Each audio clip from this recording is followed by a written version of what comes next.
Donc, ce qui va nous intéresser aujourd'hui, c'est la gestion des exceptions.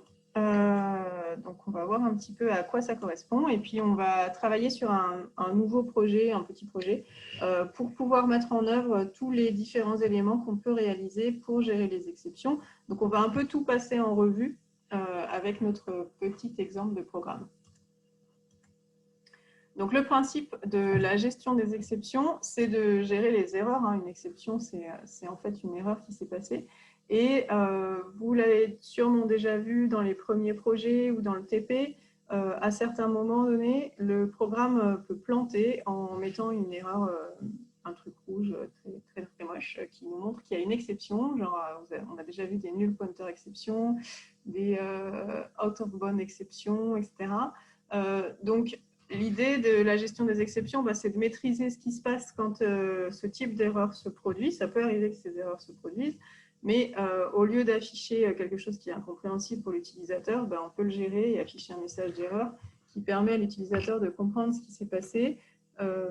L'idée aussi, quand il y a des exceptions, parfois qu'on ne maîtrise pas du tout dans les programmes, donc dans une application un peu plus grosse, ce serait par exemple d'enregistrer dans un fichier de log ce qui s'est passé et si votre client il vous dit qu'il y a eu une erreur, après il vous transmet le fichier et vous voyez un peu les erreurs qui se sont passées parce que l'application gère les différentes erreurs qui peuvent arriver. Des fois, ça peut être simplement qu'on n'a pas accès à notre base de données parce que le serveur est déconnecté ou ce type de choses-là qu'on ne peut pas maîtriser au niveau du développement. Ce qu'on peut simplement maîtriser, c'est comment l'application elle réagit à l'erreur et ce qui se passe pour éviter que l'utilisateur pense que c'est un bug de l'application et qu'il comprenne que peut-être il doit redémarrer son serveur ou peut-être c'est lui qui a mal rentré des informations ou autre. Donc c'est ce qu'on va voir un petit peu aujourd'hui. L'intérêt, forcément, c'est de donner une information à l'utilisateur pour qu'il comprenne ce qui s'est passé et qu'il ne se dise pas que c'est l'application qui a un problème, qu'il comprenne si c'est lui qui a un problème ou si c'est un problème matériel, ou voilà, qu'il puisse savoir un petit peu d'où vient l'erreur pour pouvoir la corriger si besoin ou pour pouvoir la faire corriger si nécessaire. Donc, on va pouvoir personnaliser les messages d'erreur qui vont être affichés, toujours en vue d'informer l'utilisateur correctement. Et forcément, ça fait partie de la création d'une application de qualité parce que une application qui, dès qu'il y a une erreur, plante sans expliquer pourquoi, en fait, les utilisateurs, ça risque de les frustrer et de les énerver.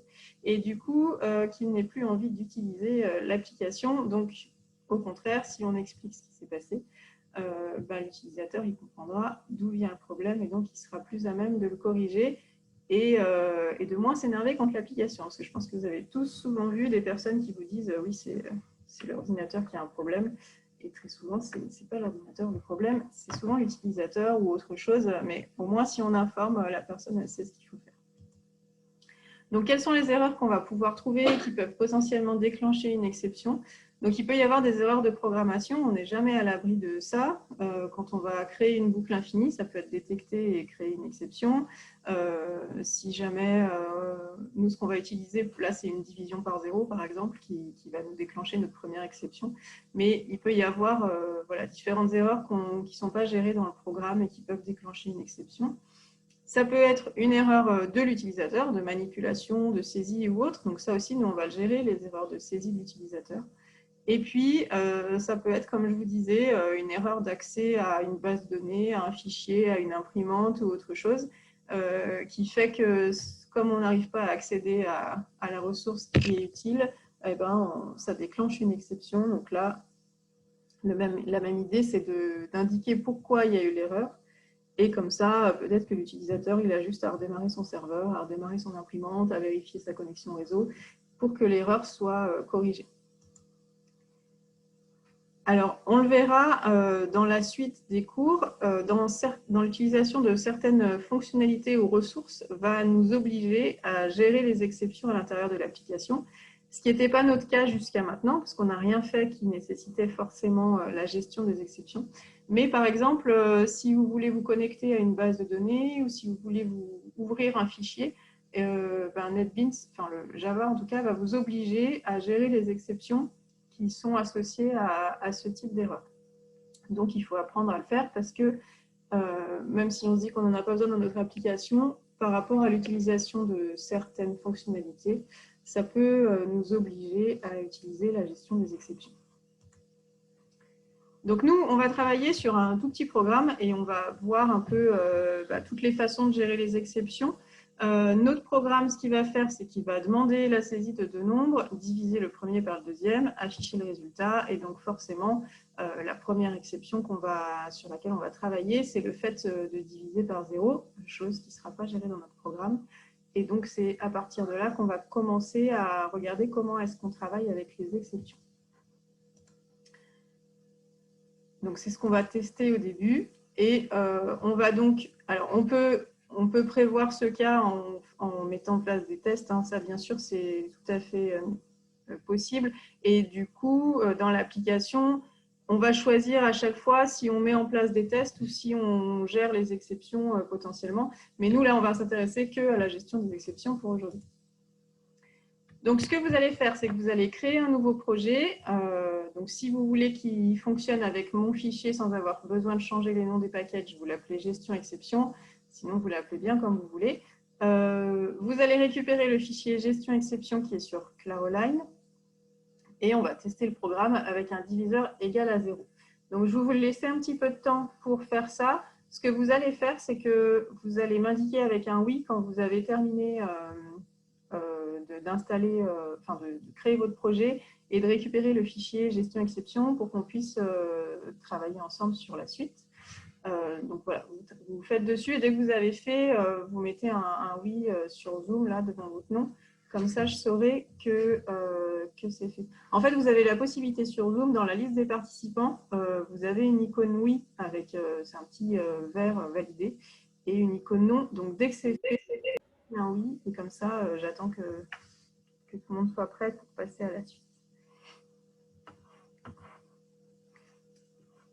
Du coup, ce que vous avez à faire, hein,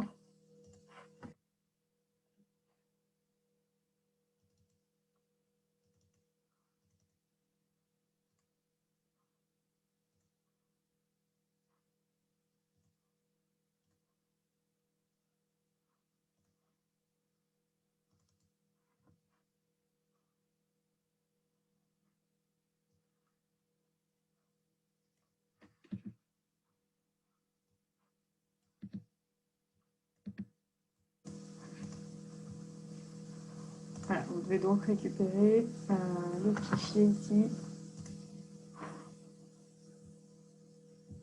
et avoir le programme que je vous ai mis sur Claroline.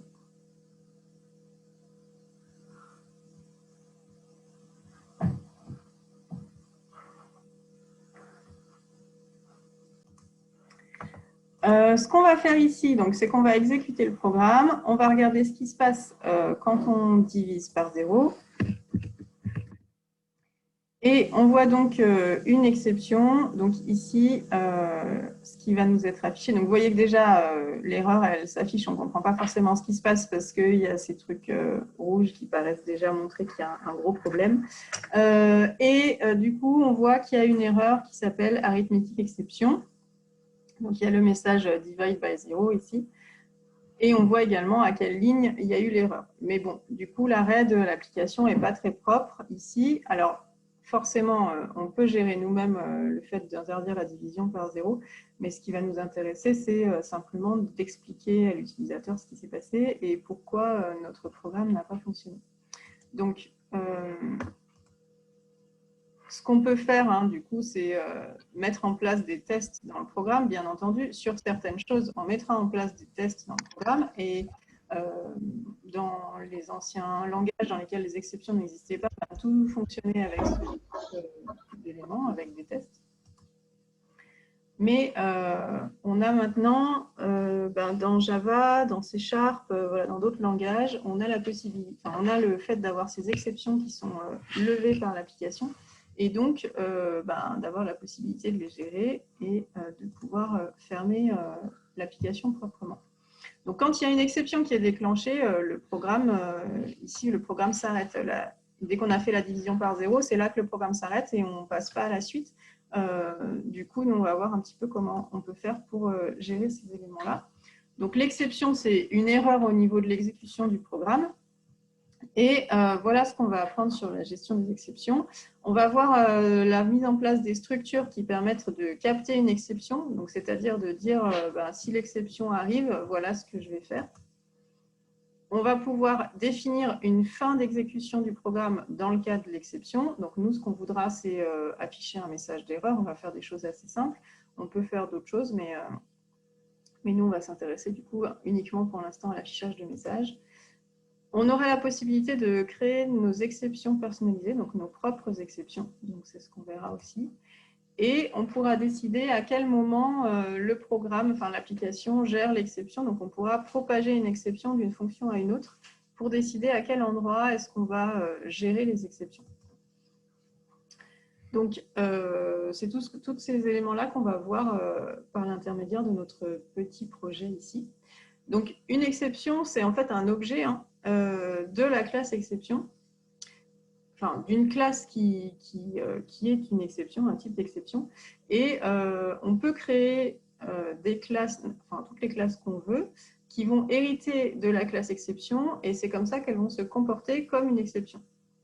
Donc le arithmetic exception qu'on a vu dans notre application qui a été lancée, c'est une classe d'exception qui hérite de la classe mère qui va être la classe exception. Et comme elle hérite de cette classe mère, elle aura le comportement d'une exception, donc elle pourra être captée par les structures qu'on va regarder ensemble, qui vont permettre de définir ce qu'on fait en cas d'exception. Donc la classe exception, elle est assez simple, elle a un certain nombre d'éléments. Nous, ce qui va nous intéresser, je reviens là-dessus, ce qui va nous intéresser, c'est le constructeur, mais on verra ça un petit peu plus tard. Et puis, c'est l'accesseur getMessage. Dans la classe exception, la seule chose qui va nous intéresser ici, donc vous pouvez vous souvenir, c'est qu'il y a un attribut privé qui s'appelle message et qui est stocké dans un objet exception. Et donc, on peut récupérer le message associé à l'exception avec l'accesseur getMessage qui a été construit et que vous voyez ici dans les méthodes qu'on hérite de la classe exception. Donc, voilà les structures qu'on va pouvoir utiliser pour gérer les exceptions, enfin les mots-clés en fait qu'on va pouvoir trouver. Donc, on a le mot-clé throw qui peut permettre de déclencher une exception à tout moment dans notre programme. Ça, on le verra dans la deuxième partie. Et on va nous utiliser pour le moment une structure try-catch qui va nous permettre de dire qu'on essaye de réaliser une partie du programme et que si cette partie de programme déclenche une exception, et bien dans le catch, on va capter l'exception et traiter l'exception. Donc, traiter l'exception, pour nous, ça va être, comme je le disais, assez simple. On va juste afficher un message. On peut également avoir une autre structure de gestion des exceptions qui sera try et finally. Donc ça veut dire la même chose, c'est-à-dire qu'on essaye d'exécuter une partie de programme. Et s'il y a une exception, on ne fait pas grand-chose, mais on définit la fin du programme si jamais il y a eu une exception.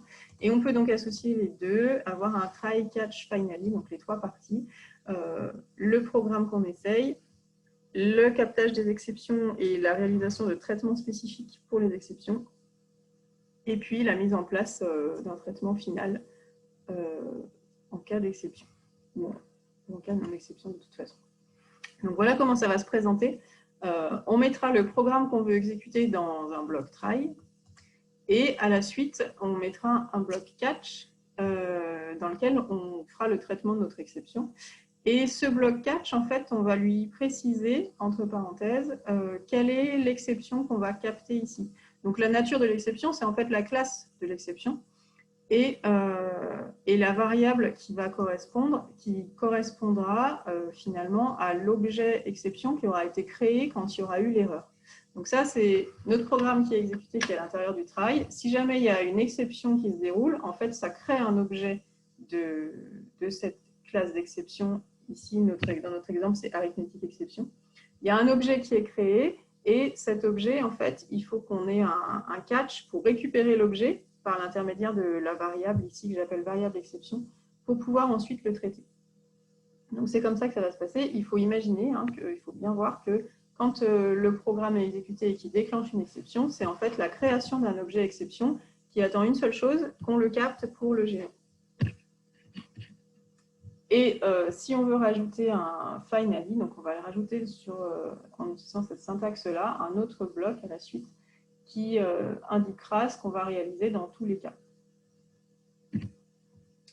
Donc, quelques exemples d'exceptions assez courants. Le null pointer exception, on l'a déjà vu aussi, hein, c'est quand on va appeler une méthode sur un objet qui est nul. À ce moment-là, ça va déclencher cette exception null pointer exception. On peut avoir également des erreurs de format de données si jamais on veut un nombre et que l'utilisateur nous a rentré une chaîne de caractères et que la conversion ne fonctionne pas. On va avoir des exceptions liées à ces éléments-là. Et puis, une autre exception qu'on a déjà vue aussi, c'est quand on crée mal nos boucles qui vont parcourir les tableaux et qu'on va accéder à une case qui n'existe pas. Donc, typiquement, hein, si vous allez une case trop loin quand vous parcourez votre tableau. Et là, on aura l'exception array out of bound exception qui peut être levée. Donc, ça, ce sont des exceptions de Java qui vont être levées automatiquement sur ces types d'erreurs-là. Et puis, il y en a d'autres forcément. Donc, si on veut savoir quelle exception peut être levée, connaître la classe de l'exception, il y a plusieurs solutions. On peut déclencher nous-mêmes l'exception, c'est ce qu'on a fait en exécutant notre programme en faisant la division par 0, parce qu'on sait que ça peut créer une erreur, et donc on déclenche cette erreur pour voir l'exception levée, et puis ensuite on gère cette exception. Autrement, ce qu'on peut faire aussi, c'est rajouter un catch dans notre programme qui va capter tous les types d'exceptions. Donc, pour capter tous les types d'exceptions, on va noter qu'on utilise la classe exception tout court, puisqu'elle va rassembler comme il y a un système d'héritage, elle va rassembler toutes les classes d'exception possibles. Et avec cette exception, on récupère ici n'importe quel objet exception dans la variable E. Et du coup, on peut afficher le nom de l'exception en affichant la variable. On peut aussi afficher le message qui est associé à l'exception si on le souhaite. Donc le premier affichage du nom de l'exception là, va vous permettre de connaître la classe de l'exception qui a été levée et donc ensuite de la gérer de manière spécifique si c'est nécessaire. Donc, ce qu'on va faire, nous, pour le moment, c'est intégrer un bloc try-catch dans notre programme. Et ce qu'on va vouloir gérer, c'est cette exception, arithmétique exception. Et on va, donc, comme je vous disais, simplement afficher des messages. Hein. Ici, on va afficher le message division par 0 interdite lorsqu'on a cette exception. Donc, on va le faire ensemble.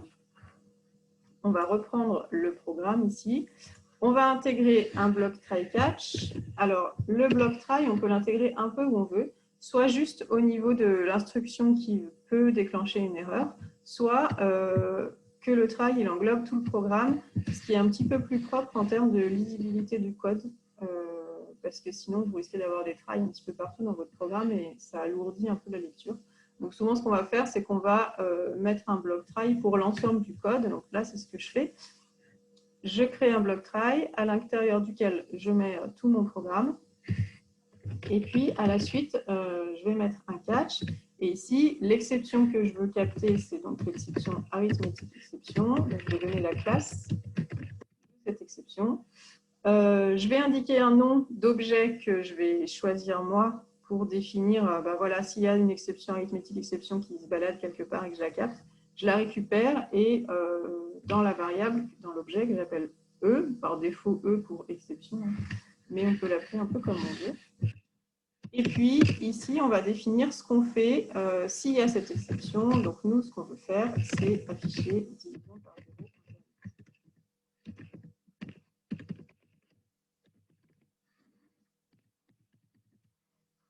Donc, vous allez mettre ça en place et vous allez voir ensuite que quand vous exécutez votre programme, maintenant, il ne me met plus ce message rouge incompréhensible, il m'affiche du coup un message qui est beaucoup plus pertinent. Au lieu de voir que l'application a vraiment planté, je vois qu'en fait, il y a eu une erreur et que potentiellement, en tant qu'utilisateur, je peux corriger l'erreur. Et si jamais je n'ai pas d'erreur, c'est le bloc try qui est exécuté jusqu'au bout et puis qui se termine après. Donc, on a ici gérer l'erreur en gérant le cas d'erreur qui affiche le message ou le cas où il n'y a pas d'erreur et où le programme s'exécute correctement. Donc, vous allez compléter votre programme en rajoutant ce catch ici.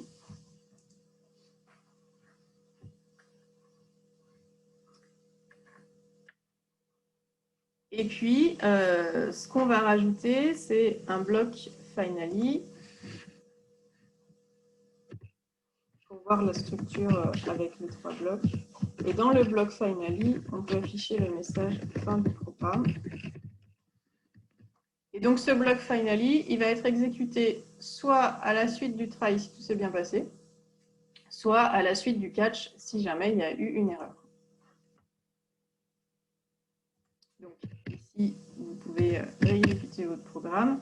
Le finally va s'afficher dans tous les cas. Qu'il y ait une erreur ou pas d'erreur, on ira ensuite exécuter cette partie du code. Donc, ça peut être utilisé, par exemple, pour aller fermer l'accès à des ressources ou des choses comme ça, pour être sûr qu'on ait vidé des espaces mémoire ou voilà, ce type de choses-là. Ou comme ici, hein, pour afficher un message particulier.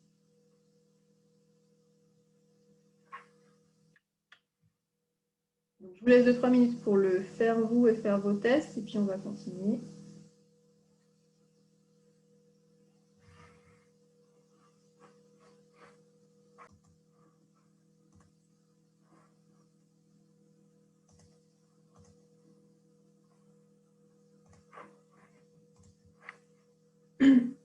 Donc, on va voir certaines options des exceptions. Donc là, on a vu la base, hein, le try-catch, la structure try-catch ou la structure try-catch finally ou try-finally, comme on l'a dit. Alors, on a la possibilité d'utiliser plusieurs catch. Le try et le finally, on ne les trouvera qu'une seule fois, mais on peut avoir plusieurs fois la partie catch pour capter des exceptions différentes et réaliser des traitements différents selon les exceptions, par exemple. On peut donc enchaîner les différents catchs à chaque fois en captant des exceptions différentes, en les mettant les uns derrière les autres. Ils sont traités dans l'ordre. Ça a une importance simplement si vous faites un catch de toutes les exceptions comme je vous l'ai présenté tout à l'heure, et c'est ce qu'on va regarder. Voilà. Donc nous, on a fait notre catch de arithmétique exception. Et on peut rajouter un catch de toutes les exceptions, si on le souhaite, pour afficher le message qui serait lié à l'exception ou l'exception tout court, ou afficher le fait qu'il y ait une erreur ou autre. Donc là, il faudra respecter cet ordre-là, parce que si vous inversez, comme c'est réalisé dans l'ordre, si vous mettez le catch exception en premier, en fait, comme votre objet arithmétique exception, il hérite de l'exception, il va être considéré comme un objet de la classe exception, et donc il serait capté par le premier catch et pas par le second. Et d'ailleurs, votre programme, mais je vous le montrerai, votre programme ne compilerait pas parce qu'il montrerait qu'on n'arriverait jamais dans le catch spécifique. Donc, on met d'abord les catchs des exceptions spécifiques en premier et le catch de manière globale qui gère toutes les exceptions à la fin. Parce que du coup, il n'y a qu'un seul catch qui est utilisé pour chaque exception, celui qui lui correspond spécifiquement. Donc ici, voilà, c'est ce que je vous réexplique hein, sur l'ordre qui est utilisé pour lier les catchs et pour lire les différents catchs. Donc ce qu'on va faire, nous, c'est qu'on va, dans notre programme, rajouter la gestion de l'exception qui peut être levée si l'utilisateur se trompe dans ce qu'il va rentrer. Au lieu de saisir un entier, il rentre un peu n'importe quoi. Et à ce moment-là, on va lui afficher « Veuillez saisir un entier ». Et on va rajouter en plus la gestion de tous les types d'exceptions pour afficher à ce moment-là l'exception qui va être déroulée. Donc, on va avoir 3 catchs dans notre programme. Un pour l'arithmétique exception, un pour cette exception qu'on va essayer de trouver, et un pour toutes les autres exceptions qu'on n'a pas encore gérées dans notre programme. Donc, je reviens sur le programme. Comme je vous disais tout à l'heure, si on veut savoir détecter quelle est l'exception qui est levée, ce qu'on va faire, c'est qu'on peut la déclencher nous-mêmes quand on fait notre programme. Donc ici, puisque je veux gérer l'exception qui est que l'utilisateur ne rentre pas un nombre, eh ben, je vais ne pas rentrer un nombre et regarder ce qui se passe. Donc j'ai donc une exception et l'exception qui a été déclenchée, elle s'appelle Input Mismatch Exception. C'est ce que vous voyez là. Donc c'est cette exception-là qu'on va gérer avec un catch spécifique. Alors, je vais enlever le finally, mais bon, on pourrait le laisser, ce ne serait pas gênant. Je vais juste l'enlever ici pour rester sur cette partie-là. Donc, on va rajouter un catch de input mismatch exception. Alors, toujours, on peut réutiliser cet objet E, hein, parce qu'il est local au catch, forcément. En disant de nouveau que si l'exception input mismatch exception est levée, je la récupère dans cet objet E. Ici, je n'utilise pas le E, mais peu importe, on va mettre le nom de l'objet. Et donc, je vais indiquer que l'utilisateur, à ce moment-là, doit saisir un entier, ce qui s'est trouvé dans la saisie. Donc, plutôt que de voir ce message rouge qui peut un peu faire peur, il va simplement voir qu'il s'est trompé et qu'il aurait dû rentrer un entier. Et puis, on va rajouter un dernier catch qui va nous permettre de gérer toutes les autres exceptions qu'on n'a pas encore appréhendées dans notre programme. Et à ce moment-là, toutes les exceptions, on les captera dans ce catch-là. Et ce qu'on va vouloir afficher ici, c'est l'exception en elle-même. Donc, quand on affiche l'exception ici, il va nous afficher en même temps la classe de l'exception et en même temps le message lié à l'exception, s'il y en a un qui est enregistré dans la classe.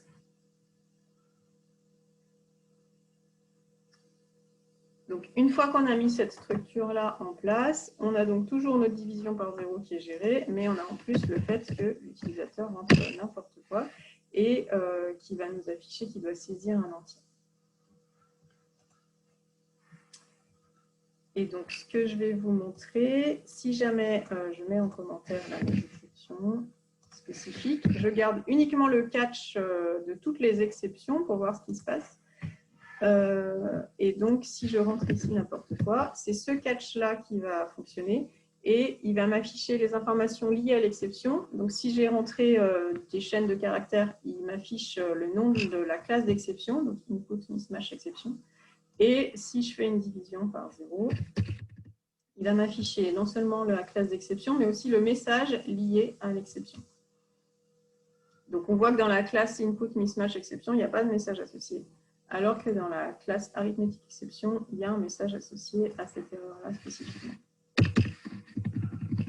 Donc, je remets mes structures. Voilà ce que vous devez avoir ici dans votre programme.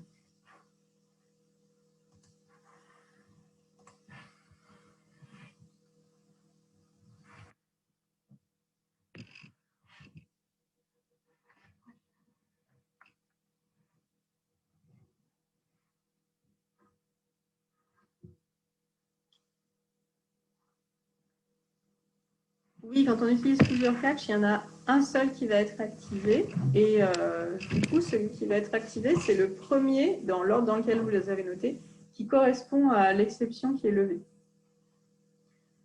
Et donc, ce que je vous disais tout à l'heure, si je change l'ordre de mes catchs ici, je capte d'abord toutes les exceptions et puis après les autres, donc il va me créer une erreur et ce qu'il va m'indiquer, c'est que l'exception arithmétique exception a déjà été captée.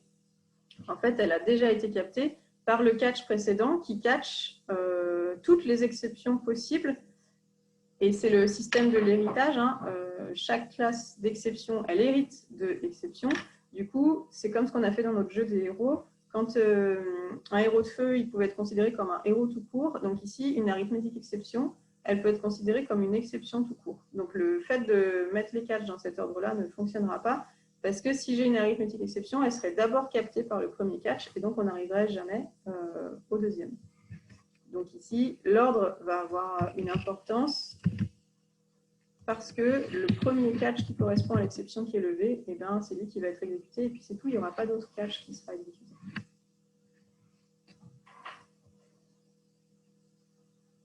Donc le catch exception E, ce qu'il va permettre de faire, c'est capter toutes les exceptions qui vont se dérouler dans le programme parce que toutes les exceptions, elles héritent de la classe exception. Et donc, quand on fait quand on va capter avec exception, ça va capter n'importe quoi. Donc, ce que j'ai fait tout à l'heure, je vais vous le montrer. Ici, je mets que le catch exception. Et en fait, il va me capter n'importe quelle exception qui va se réaliser. Hop. Et quand il va capter une exception, il va afficher les informations liées à cet objet exception. Donc là, je vais diviser par 0. Je suis rentrée dans le catch puisqu'il y a une exception qui a été levée. Et il m'a affiché que l'exception qui a été levée, c'est une arithmétique exception. Donc ça permet en fait, ce catch-là, de capter toutes les exceptions. C'est-à-dire que si vous ne savez pas exactement quelles sont les exceptions qui peuvent être levées par votre programme et que vous ne voulez pas que ça plante sur l'utilisateur, eh bien, vous pouvez indiquer ce catch-là qui va tout capter et réaliser le même traitement pour toutes les exceptions. Donc, ça peut être intéressant hein, de faire que ça. Si vous avez bien créé vos exceptions et bien associé des messages à vos exceptions, ça peut vous suffire, ce qui n'était pas notre cas à nous. Et de toute façon, nous, par exemple, on ne voudrait pas que l'utilisateur il voit divide by 0 parce qu'on est en français, donc on va parler français. Donc, on paramètre nous-mêmes ce qui va se passer en cas de l'exception, arithmétique exception. Et donc, je remets mes traitements spécifiques. Donc, le catch exception, il permet de capter toutes les exceptions qui peuvent passer et de faire le même traitement pour tout le monde. Et si on le souhaite, on rajoute des catchs pour des exceptions très spécifiques pour indiquer un traitement spécifique sur ces erreurs-là. Donc là, ce qu'on voit dans le cours aujourd'hui, hein, c'est toutes les façons, enfin tout ce qui existe en fait pour gérer les exceptions. Après, c'est le programmeur qui va décider quelle stratégie il met en place sur sa gestion d'exceptions. Dans telle partie, il crée des choses spécifiques. Dans telle partie, il fait tout de manière générale. Dans telle partie, il fait telle ou telle chose. Mais nous, on va voir tout ce qui est possible de faire. Et puis après, il faut avoir une réflexion sur comment est-ce qu'on gère l'exception dans le programme, dans l'application. Quelle est la stratégie qui est mise en œuvre? Mais vous verrez, vous saurez faire de toute façon. Après, c'est d'autres réflexions qui concernent la conception hein, sur savoir comment est-ce qu'on met en place la gestion. Alors, je continue. On a également la possibilité de capter plusieurs exceptions dans le même catch pour faire la même chose sur plusieurs exceptions spécifiques. Donc là, par exemple, on pourrait capter en même temps l'arithmétique exception ou la input mismatch exception et faire la même chose pour les deux, qui serait d'afficher le message lié à l'objet exception qui est levé. Donc, on a vu que ce n'est pas très intéressant parce que dans le input mismatch exception, il n'y a pas de message associé. Mais voilà la syntaxe qu'on utiliserait. On mettrait un symbole pipe entre les différentes classes d'exception et avec le nom de l'objet à la fin. Et ça permet dans le même catch de pouvoir traiter plusieurs exceptions spécifiques, donc de faire le même traitement pour plusieurs types d'exceptions. Donc ça, c'est aussi une option, enfin une façon de réaliser la gestion des exceptions. Donc, ce qui va nous intéresser maintenant, c'est de définir nos propres exceptions, de définir à quel moment on déclenche une exception et à quel moment on gère une exception. Donc, c'est ce que j'ai appelé gestion manuelle des exceptions, mais c'est l'idée de nous pouvoir construire des éléments spécifiques en termes d'exceptions. Donc, on va pouvoir créer nos propres exceptions. Pour ça, on va créer des nouvelles classes qui vont hériter de la classe exception. Par convention, on va faire terminer notre nom de classe par le terme exception. Comme ça, c'est plus facile de savoir que c'en est une et que donc elle va fonctionner avec le système du try-catch. Et ce qu'on va créer, c'est un constructeur dans notre classe qui va expliquer ce qui est fait quand on crée notre exception, donc quand on la déclenche. Donc, on va pouvoir utiliser le fait de déclencher nous-mêmes une exception à l'intérieur de notre programme. Alors, soit on peut déclencher une exception Java, hein, comme null pointer exception ou autre, si on le souhaite. Soit on peut déclencher notre propre exception qu'on a créée. Donc, nous, c'est ce qu'on va faire. Et dans ces cas-là, donc pour le faire, on utilise la commande throw et on va dire qu'on crée un nouvel objet de cette classe exception. Donc avec throw new et puis le nom de la classe exception. Et donc vous voyez qu'ici, quand on fait ça, en fait, on appelle le constructeur de la classe d'exception qu'on crée. Et c'est ça qui va créer un nouvel objet et donc déclencher l'exception. Donc c'est lié, les deux éléments sont liés, on va faire les deux, hein, mais on va du coup créer notre classe d'exception avec son constructeur et définir ce qu'on fait dans le constructeur. Et ensuite, on pourra déclencher l'exception à l'intérieur de notre programme. Donc, ce qu'on va faire, c'est qu'on va interdire l'utilisation des nombres négatifs dans notre programme. On va donc nous-mêmes définir une nouvelle erreur. Et si l'utilisateur rentre un nombre négatif, on déclenchera l'exception négatif-exception. Donc, pour ça, cette exception-là, elle n'existe pas. Donc, on va la créer. On va créer notre classe négatif-exception qui va hériter de la classe exception. Et donc, comme elle hérite de la classe exception, elle va pouvoir utiliser les constructeurs de la classe exception. C'est toujours le système de l'héritage. Et il y a un des constructeurs qui est celui qu'on veut utiliser, qui prend en paramètre une chaîne de caractères correspondant au message qu'on va associer à l'exception. Donc nous, ça va nous intéresser parce qu'on va appeler ce constructeur pour indiquer que qu'on utilise le message nombre négatif interdit qu'on va associer à notre exception, négatif exception. Donc on va créer notre classe, à l'intérieur de notre classe, créer un constructeur, et dans ce constructeur, en fait, on appellera le constructeur de la classe exception dont on hérite, donc par l'intermédiaire du mot-clé super, et on lui passera en paramètre une chaîne de caractères qui sera le message qu'on veut associer à l'exception. Comme ça, on construit notre classe selon le format des autres classes d'exception de Java, c'est-à-dire avec ce message qui est associé à notre classe. Et ensuite, une fois qu'on va avoir créé notre classe, dans notre programme, on va déclencher avec la commande throw cette exception négatif exception au moment, on va tester nous-mêmes si un des deux nombres qui est rentré par l'utilisateur est négatif. À ce moment-là, on va déclencher cette exception pour que le programme s'arrête et que l'utilisateur sache qu'on n'autorise pas les nombres négatifs. Donc, on va faire ces deux étapes. Première étape, on va créer une nouvelle classe d'exception. Donc ici, notre projet est tout petit, du coup, on crée l'exception dans le même package, mais on pourrait avoir un autre package. Donc on va créer une nouvelle classe qu'on va appeler négatif exception. Donc le exception, c'est par convention pour qu'on puisse bien correspondre à ce qui est fait également dans le reste du framework Java. Donc notre classe, pour qu'elle se comporte comme une exception, elle doit hériter de la classe exception. Qui va lui permettre d'être capté par les try-catch si jamais on la déclenche. Et donc, dans la classe, ça va être assez simple, on n'a pas besoin de grand-chose. On peut rajouter, bien sûr, d'autres éléments si on le souhaite, mais pour avoir la base, on va simplement créer un constructeur.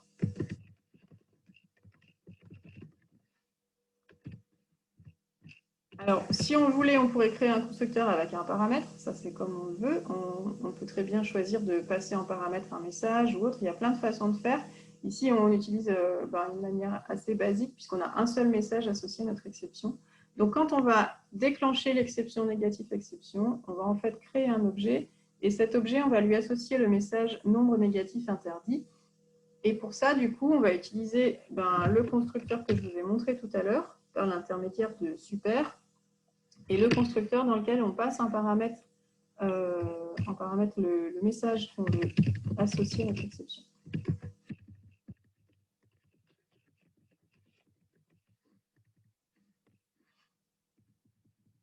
Donc voilà, il n'y a pas plus de choses que ça dans notre classe, ça va suffire.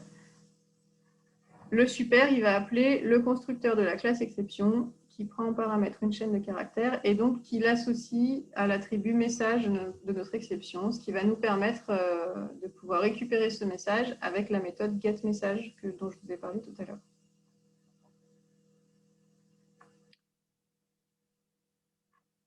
Donc voilà la classe négatif exception. Ce que je vais faire, c'est que je vais vous la copier dans le chat, comme ça je vais pouvoir passer à l'autre programme et vous pouvez recopier si vous manque des choses.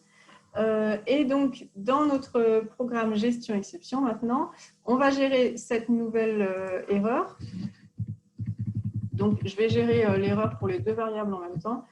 Une fois que l'utilisateur aura saisi les variables, du coup, je vais regarder s'il y en a une des deux qui est négative.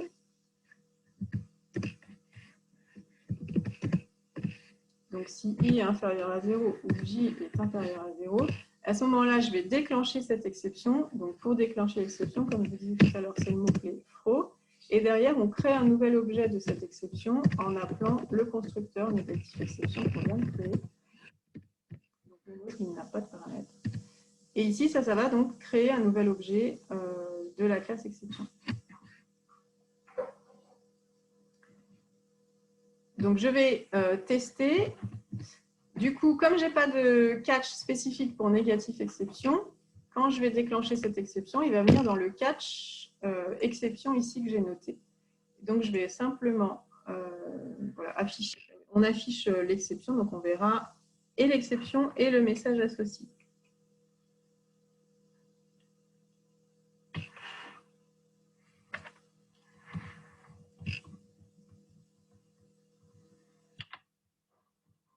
Donc, je vais déclencher cette exception. Je vais rentrer un nombre négatif. Donc, j'ai rentré un nombre négatif. Du coup, il est arrivé dans le catch exception tout court. Il m'a montré quelle était la classe de mon exception. Et derrière, il a affiché le message lié à mon exception, comme on l'a vu tout à l'heure pour le arithmétique exception quand je n'avais pas de gestion spécifique. Donc là, le fait d'avoir construit ma classe d'exception de manière très standard par rapport au fonctionnement de Java, bah, ça me simplifie les choses après. Je n'ai pas besoin forcément de créer un catch spécifique. Je peux avoir un catch qui affiche directement le message lié à l'exception en regardant la structure très basique et prévue dans Java.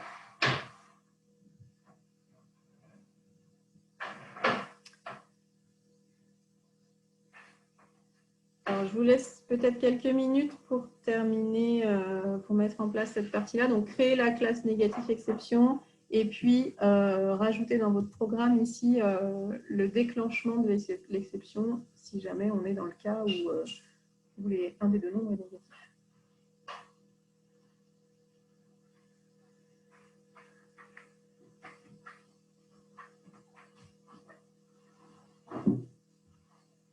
N'hésitez pas si vous avez des questions ou des commentaires.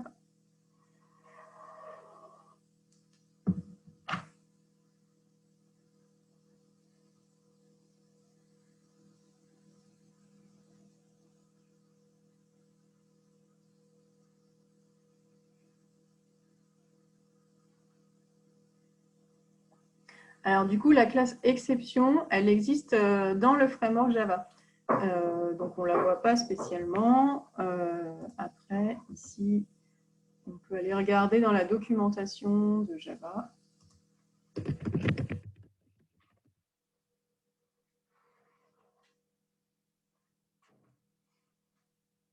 Donc la classe exception, elle existe déjà. Elle hérite de la classe throwable qui, en fait, est la classe qui veut dire que l'élément est, comment dire, enfin, peut être déclenché et peut être capté. C'est ça qui lui donne les propriétés de pouvoir être compris par le try catch. Voilà. Donc ensuite, ici, vous avez les différentes informations sur la classe exception, notamment les différents constructeurs qu'on peut utiliser. Et nous, on a utilisé ce constructeur-là, dans lequel on passe à paramètre un message, donc qui permet de construire une exception avec un message spécifique. Voilà. Et après, vous avez ici les différents éléments.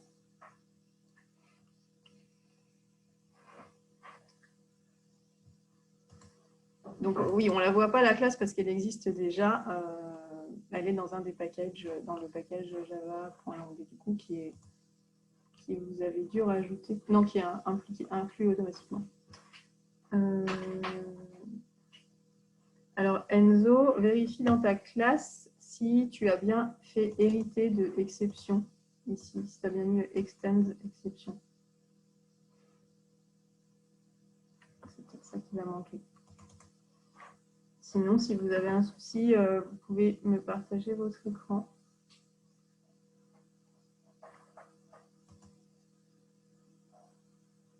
Oui, oui Naël, du coup, si, on peut faire ce qu'on veut. Alors, dans ces cas-là, tu vas indiquer uniquement si J est inférieur à 0, ben, tu peux créer, tu peux déclencher cette classe négatif exception, ou tu peux créer encore une autre classe, ou tu peux aussi créer, dans négatif exception, on peut très bien créer plusieurs constructeurs ou un constructeur avec des paramètres. Alors, on pourrait le faire. Ouais, on peut le faire ici. On pourrait par exemple dire si i est inférieur à 0, on déclenche la négative exception avec un paramètre qui dit que c'est le nombre à diviser qui est négatif. Et puis si c'est j, on peut envoyer un autre paramètre disant que c'est le nombre, le diviseur qui est négatif. Et ensuite, dans notre classe négative exception, mettre en place des messages différents dans le constructeur ou enfin, voilà, on peut faire différentes choses. On peut faire des choses plus compliquées. Hein. Là, je vous présente vraiment la base. Après, on peut paramétrer tout un tas de choses. Et oui, effectivement, il y a vraiment pas mal de choses qu'on peut réaliser, on peut avoir des éléments assez complexes sur la gestion des exceptions.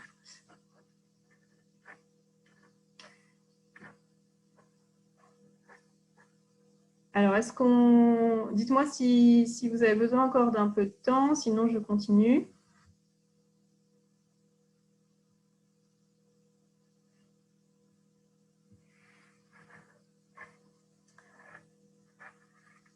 Alors, donc Naël, pour te répondre, si jamais tu crées toi-même une exception, alors je vais le faire ici par exemple. Si je ne mets pas le catch de mon exception, donc par exemple, tu crées la négative exception, tu la déclenches à un moment donné, alors voilà, là c'est le compilateur qui va t'imposer de la gérer, parce qu'à partir du moment où tu l'as déclaré dans ta méthode, il sait que potentiellement tu peux déclencher une exception, donc il t'oblige à la gérer. Du coup, il n'y aura pas de message rouge parce que tu vas être obligé de gérer l'exception. Et c'est pour ça que je vous disais au début que quand on va utiliser certaines classes qui existent déjà dans le framework Java, le compilateur, enfin l'environnement de développement va nous obliger à gérer les exceptions donc de cette manière-là, en disant cette méthode potentiellement elle déclenche une exception, donc vous êtes obligé de la gérer. Donc en fait, dans ces cas-là, ça fait qu'il n'y aura jamais le plantage comme on l'a vu tout à l'heure, parce qu'on aura été obligé de gérer l'exception d'une manière ou d'une autre.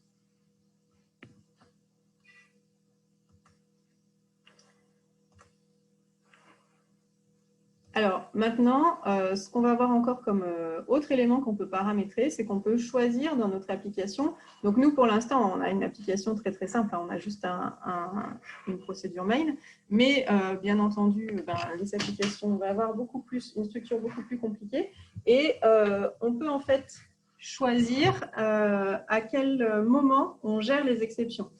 Alors, on peut choisir d'avoir des try-catch un peu partout dès qu'il y a besoin de gérer des exceptions. On peut aussi choisir de centraliser à certains endroits la gestion des exceptions pour éviter de dupliquer les choses et puis pour optimiser un peu un certain nombre d'éléments. Donc ça aussi, c'est des éléments stratégiques, mais nous, on va voir comment est-ce que ça se fait. Donc, on peut choisir, là, on vient de voir que, par exemple, notre exception, négative exception, si on ne la capte pas, ça va nous créer une erreur. Mais en fait, on a la possibilité soit de capter une exception dans la méthode qui peut la déclencher, soit on a la possibilité de propager cette exception pour dire, je sais que l'exception, elle va être dans ma fonction, qu'elle peut être déclenchée, mais je ne veux pas la gérer, donc je vais imposer à la fonction qui va m'appeler de gérer elle-même cette exception. Et donc, cette propagation, elle peut être faite à différents niveaux, jusqu'à remonter au plus haut niveau, au main, par exemple, si on le souhaite.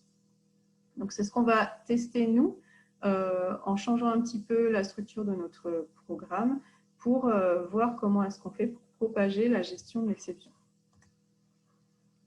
Donc, ce sera déclaré sur la fonction de cette manière-là, c'est-à-dire que quand on crée une fonction, ici, ça veut dire que dans le code de ma fonction, dans le bloc, potentiellement, il y a une exception que je suis obligée de gérer, et je peux dire, je ne veux pas, non-fonction ne veut pas gérer cette exception, donc non-fonction va propager l'exception avec le throws et puis l'exception qui va être propagée, parce que du coup, ça peut se complexifier encore. On peut choisir de propager certaines exceptions et d'en gérer d'autres à l'intérieur de la fonction. Donc là aussi, c'est en termes de conception, de gestion des exceptions, ça peut être assez complexe. Mais ici, donc, ma fonction, elle dit, c'est pas moi qui vais gérer l'exception, je propage l'obligation de gestion de l'exception à la fonction qui va m'appeler. Et donc, à ce moment-là, un programme qui voudra appeler non-fonction, lui, il sera obligé de mettre le try-catch pour gérer l'exception, ou il pourra, lui aussi, propager l'exception au premier qui l'appelle. Donc ça peut permettre de définir que, par exemple, la gestion des exceptions, elle est centralisée à un endroit, au point de départ de l'application qui gère toutes les exceptions possibles, ou alors on peut choisir de gérer à différents endroits de l'application, ou on peut choisir de gérer dans chacune des fonctions. Donc là aussi, c'est des stratégies qu'on va mettre en œuvre selon l'application, selon les choix des programmeurs. Donc, ce qu'on va faire, nous, pour tester ça, c'est que le programme qu'on a créé dans le main, donc notre petit programme qui saisit les nombres, fait la division, affiche les résultats, on va le créer dans une fonction divise et appeler cette fonction divise depuis le main. Et du coup, au lieu de... on ne va pas gérer d'exception dans cette fonction divise, donc on va voir qu'on est obligé de propager notre exception, négatif exception, et c'est ce qu'on va faire. Donc, pour faire ça, on reprend notre programme. Ici, du coup, le code qui est dans le try, je vais l'enlever. Je vais l'enlever du main. Je vais créer une fonction divise.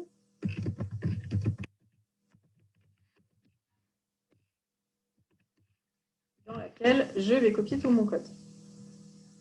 Et donc, cette fonction divise, on va l'appeler dans le main, on va venir corriger l'erreur après. Donc, je vais l'appeler ici, dans mon try. Hop. Et pour qu'on voit bien ce qui se passe, je vais garder juste les premiers catchs et je vais enlever le dernier.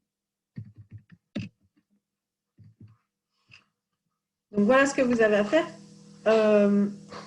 Copier-coller le code qui était dans le main, dans le try, pour le mettre dans une fonction divise, et puis appeler cette fonction divise dans votre main à la place de ce qu'on avait précédemment.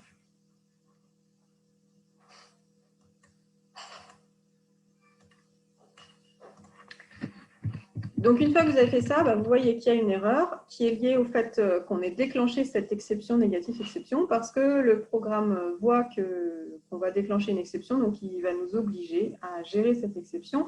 On a le choix entre deux façons de la gérer, donc on le voit ici. L'erreur qui vous est indiquée, c'est l'exception n'est pas gérée, elle doit être soit captée, soit déclarée pour être propagée. Donc, on a la possibilité soit de mettre en place un statement try-catch, soit de rajouter une clause froze. C'est ce que je vous ai expliqué tout à l'heure. Donc, on va utiliser cette technique-là qui va dire que ma fonction divise, elle sait qu'elle peut déclencher l'exception négatif-exception, mais elle ne veut pas la gérer. Donc, elle propage l'obligation de gestion à n'importe quel programme qui va l'appeler. Et donc, si on revient dans notre programme qui appelle cette méthode, ici, ça nous a propagé l'erreur qui nous oblige à gérer l'exception. Donc, c'est pour ça que j'ai enlevé le catch exception. Si vous l'avez laissé, vous ne voyez pas l'erreur parce que du coup, l'exception négatif-exception est captée. Mais maintenant, donc, on a cette erreur qui s'est propagée où on nous dit divise peut déclencher négatif-exception. Donc, on doit capter l'exception ou la propager. Donc, nous, on va choisir de la capter, soit avec un catch spécifique, ce que je vais faire là, soit on peut la capter avec un catch qui capte des exceptions, ça fonctionne aussi. Et ici, donc, ce que je vais faire, c'est que je vais simplement afficher le message qui est associé à cette exception, qui est nombre négatif interdit qu'on a paramétré tout à l'heure. Donc après, là, pour l'utilisateur, ça ne change rien du tout. Il va avoir exactement la même chose. Ça va changer pour le programmeur qui choisit à quel endroit il va gérer les exceptions. Donc ça peut être intéressant de tout gérer au même endroit, déjà pour éviter d'écrire plusieurs fois la même chose un peu partout dans l'application, pour simplifier la lecture du code aussi. Mais on peut très bien, dans une grosse application, choisir différents endroits où on va gérer les exceptions selon ce qu'on est en train de gérer. Donc, après, la stratégie, c'est vraiment en fonction de ce qu'on veut faire qu'on va la mettre en place. Et ici, donc, si j'utilise mon programme, on verra que ça ne changera rien sur l'exécution du programme. Pour l'utilisateur, on ne voit pas du tout de différence.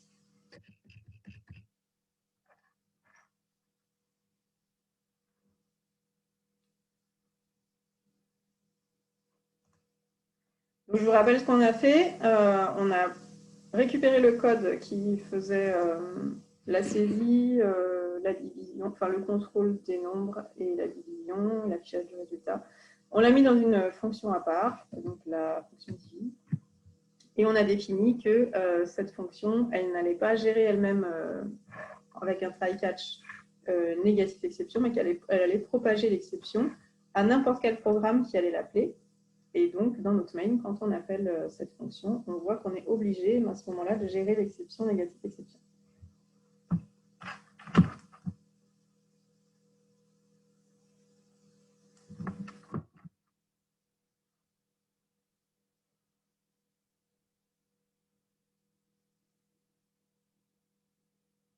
Est-ce que c'est bon pour vous?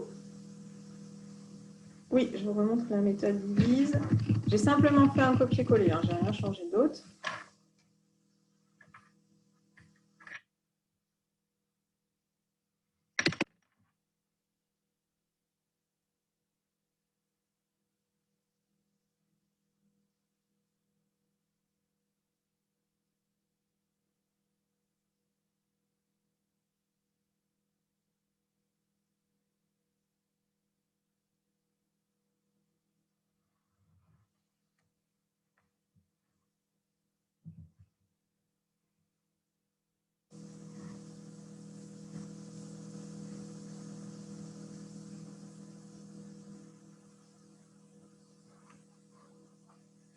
Alors, Maïsan, si tu veux, tu peux partager ton écran